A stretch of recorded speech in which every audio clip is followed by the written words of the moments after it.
How about a situation where your husband or your wife beats you? Because that's one area where people build an argument that it's better to live than to die in marriage. There are two things I will tell you on that matter. Number one, marry correctly. If you marry correctly, that situation will not come. And marry correctly means marry who God is leading you to, not who you have feeling for.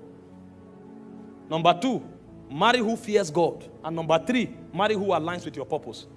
A man who aligns with your purpose or a woman who aligns with your purpose knows your value. He will value you beyond the slap. A man who fears God will not slap you. And a man whom God chooses for you, 99% of the time will not slap you. And then apart from that also, don't neglect warning signals. If you do this situation will not arise.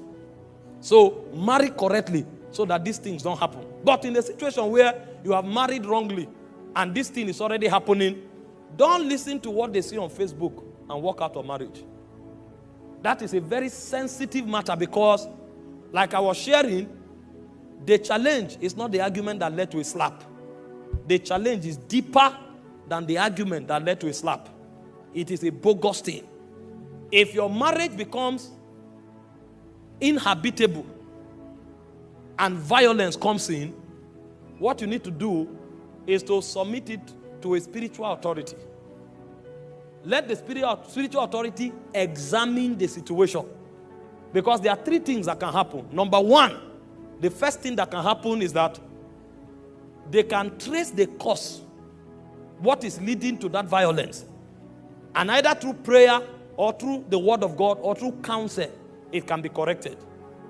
And then number two, it is possible that the situation is not being corrected, and in that case, they may separate you temporarily for a season so that both of you can come under intense rehabilitation by the word and prayer. And they will keep talking, discipling you.